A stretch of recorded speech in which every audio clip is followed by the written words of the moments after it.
আমি বর্তমানে নোয়াখালী প্রতিবন্ধীদের সহসভাপতি।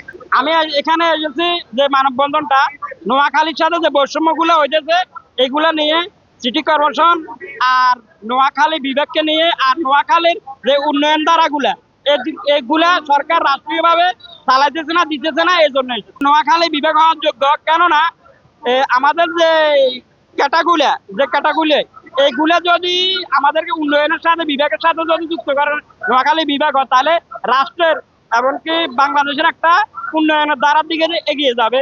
এই জন্য নোয়াখালী বিভাগের যোগ্য।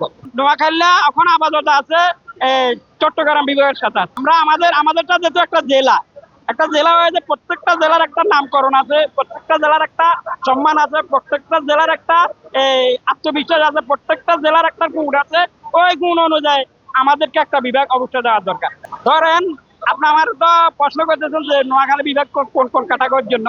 নোয়াখালী বিভাগ কোন কোন ক্যাটাগরি? ফার্স্টে ধরেন আমাদের যে ভূমিগুলা দক্ষিণ দিকে যত সাগর যাইতেছে, আমাদের ভূমিগুলো হইতেছে, এটা বাংলাদেশের উন্নয়ন দ্বারা হবে যদি এই ভূমিটা যদি সরকার যদি কাজে লাগায়।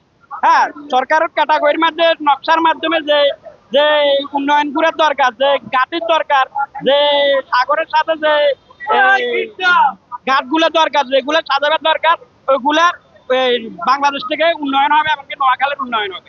আসলে আমি এদের মতন পারবো না, তো আমি একটু আন্দোলনে একটু শরীর হইতাম গিয়েছি, কিন্তু আমাদের সুস্থ যারা আছে তাদের মধ্যে আমি কখনো করা সম্ভব না।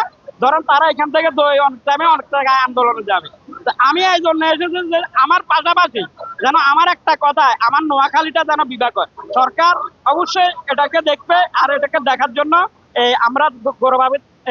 ধরেন আমাদের সাথে যদি বৈষম্য যদি না করে, সরকার যদি সুদৃষ্টি যদি না দেয়, তাহলে আমাদের আন্দোলন কখন কোথায় শেষ হবে বলা যায় না। কিন্তু আমি চাই এই আন্দোলনের মাধ্যমে যেন সরকার যেন আমাদেরকে বৈষম্য না করে, আমাদেরকে যে বিবেক দেওয়ার, চিঠি দেওয়ার, যে উন্নয়ন গুলা করার দরকার, সরকার এটা নজরে দিবে এই আন্দোলনের মাধ্যমে, যেন সামনে ভবিষ্যতে আর কোনো আন্দোলনের মুখোমুখি সরকারও যেন না হইতো, রাষ্ট্রের জনতা যেন না হইতো। এটা আমার প্রত্যাশা।